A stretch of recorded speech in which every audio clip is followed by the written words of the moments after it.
You're going to hear a little background noise during this episode of Unmuted because I'm out taking a walk and got inspiration to do the podcast this way.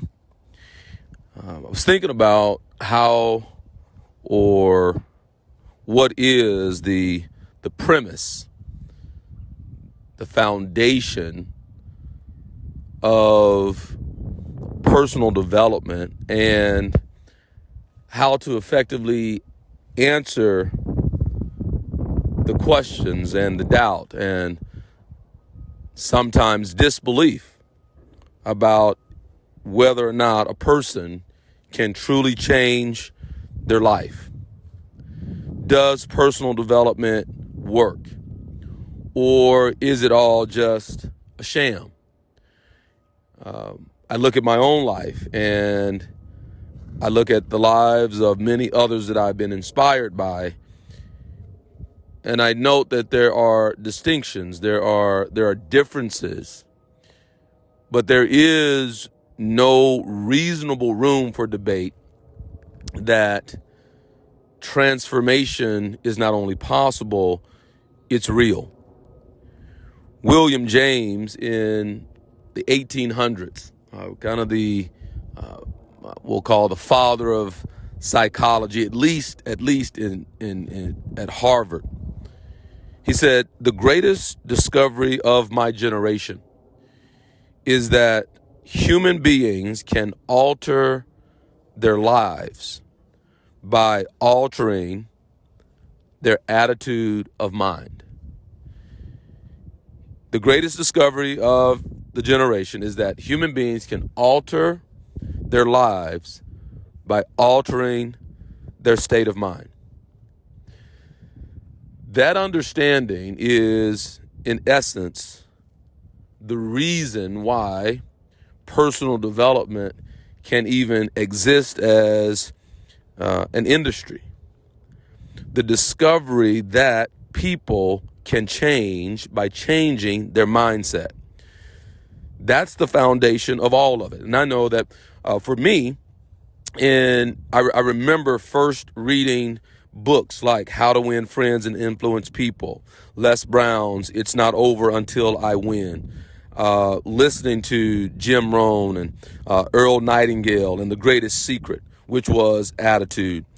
I remember reading these books early on, and it sounded so different than anything I was learning in school. It sounded so much different than anything that was happening on campus. I first started reading, I first read my first personal development books in high school. It sounded so refreshing. It was so different. And even into college, it was so different than anything else, but it made sense. And I felt myself starting to transform into the person that I was reading about. But I do, however, understand the doubt. I understand the hesitation on whether or not it is real. But let me ask you this. Have you ever had a moment that changed your life, like in an instant, in a flash? It could have been something beautiful. It could have been something tragic. A car accident, a diagnosis, meeting a special person, a moment instantaneously that shifted and changed everything.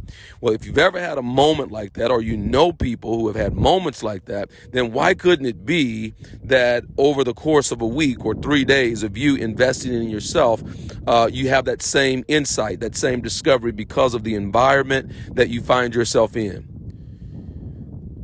Transformation is not only possible, it is real, though the doubt can be understood. But the doubt is a product of the amount of time that it takes and not knowing when the change or the transformation will be complete.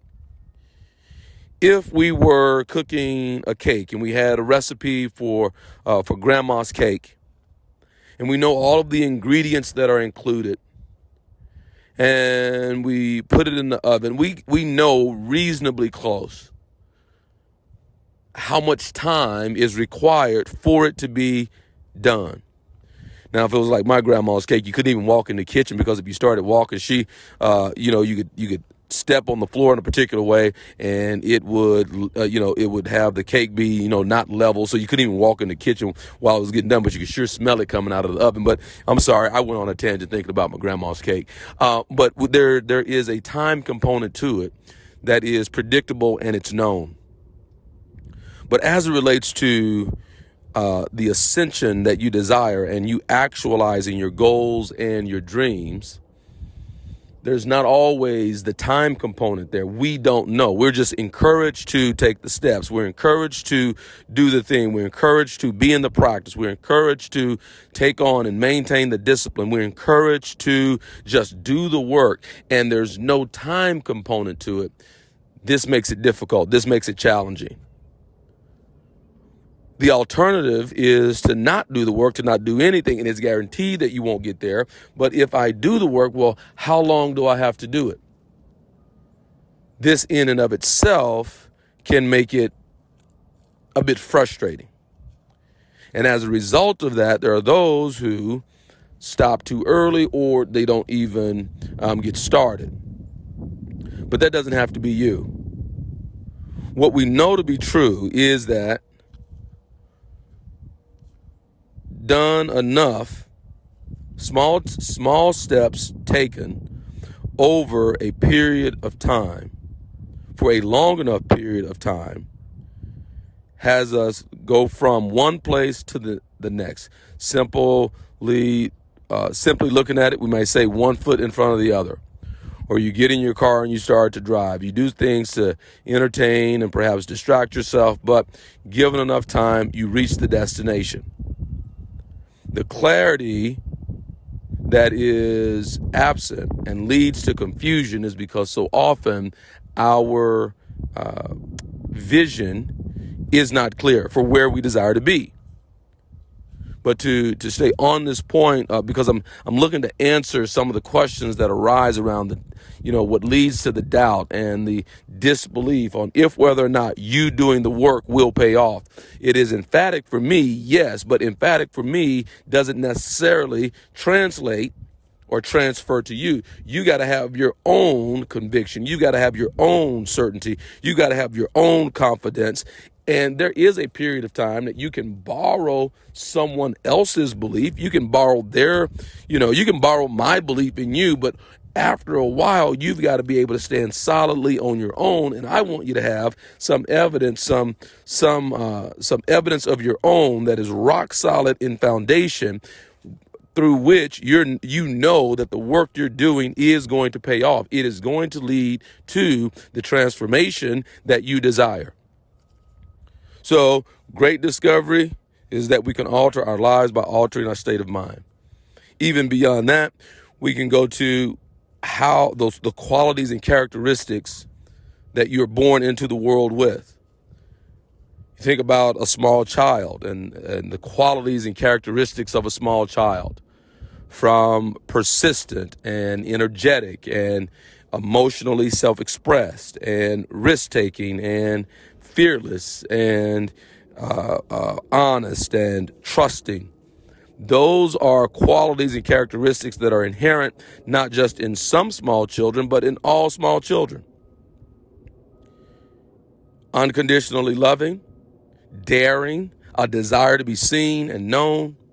We come into the world that way. But then life happens, or life experiences happen. And if you found yourself questioning that, I don't know, hold on a second, I'm not sure if that's the case for all small children. I'll say this: you've never met a small child who was not worthy. You've never met a small child who was not deserving. You've never met a small child born into the world who had done such, wrong that they didn't deserve to have a fulfilling and extraordinary life. And if it's true that no child has ever come into the world that way, then we'll say that it's true of you. You did not come into the world that way, and so therefore you are deserving and worthy, and you are worthy of a life that is fulfilling and a life that matters. So coming into the world we have these qualities, these characteristics and attributes that are inherent in us. Life happens, life experiences happen, and it starts to reshape our belief structure. But if we just stay on that point of we came into the world that way, then there is this knowing that we have within us the resources and the capability to take those qualities and characteristics. We can take those resources, if you will, take those and shape and create, design an extraordinary life. You have the tools to do so. So it is so important that when we talk about doing the work, when we talk about putting the work in, we're putting that work in, we're doing the work, we're taking on the task necessary to build the life that we can imagine or vision for ourselves. Which takes us back to then the idea that the reason why there is a frustration, sometimes doubt, is because what we desire to create, what we want to design, is not clear. And so therefore, it's like, attempting to build a home without a blueprint. It can get quite, it's an unrealistic idea to even consider. Right, there are major parts that I want a bathroom here, I want a living room here, but without some plans, without a vision, without a vision of that end result, it's hard to imagine that you would get anything that you would love. But often we live our lives that way. But you have all of the tools, you have all of the resources readily available to you. They're readily available, and your responsibility is to take those resources and use them in such a way that you get the life that you imagine or that you have designed. And knowingly or unknowingly, that is exactly what we're doing. So just like a carpenter would have hammer and nails, perhaps a saw and paint and all materials necessary for building a home or structure, you have within you the resources necessary through attitude, through qualities, traits, characteristics. You have within you what's necessary to build and create your life by design. But it is an error to start without a vision of what you desire to create. But with clarity of vision, and notice if this isn't true for yourself and others that you have observed, when a person with a clear vision gets to work and they are committed and they are intentional, nothing interferes. Nothing stops them. They've seen it and they will have it. Think about the times in your life when you've gotten crystal clear on what you wanted to create or the outcome that you wanted. You were an unstoppable force. Naysayers made no difference. You actually may have found yourself laughing or scoffing at their doubt. When someone told you that you couldn't do it, but your mind was already clear, how much time did you give it? I would suggest not very much. When your mind was clear, when your mind was made up, when you knew what you were capable of and what you were going to do, and someone expressed disbelief, it's likely that you paid it very little attention. So why is it that we give attention to those who don't believe in what we're desiring to create at other periods? It's because in those periods, we're not clear. But the truth remains, and that is that you have the resources, that you have the capacity to create it. So we can, because you've had moments like that, and listening to this podcast, you've had moments like that. You attract this podcast to you because this is the type of work that you're about. You're a magnet for it. And so we remove the doubt that transformation is possible. And we focus our minds and our attention on doing the work that is required. And when we start to do that work, when we start to do the work, we intentionally set our mind to it.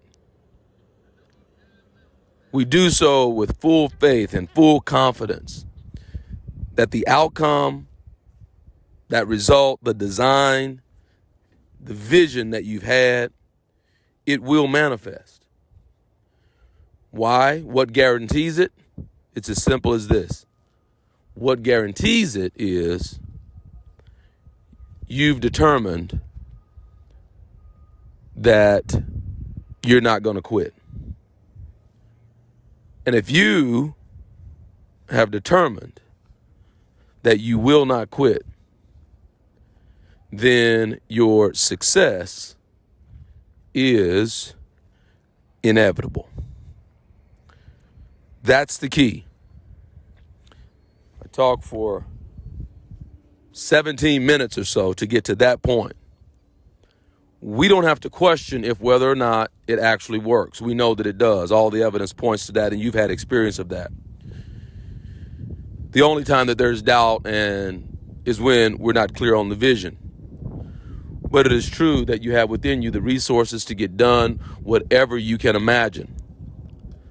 So what then makes the difference? What makes the difference is the resilient mind. And the resilient mind has determined that regardless of what is asked or required, they're willing to pay that price. And quitting is not an option.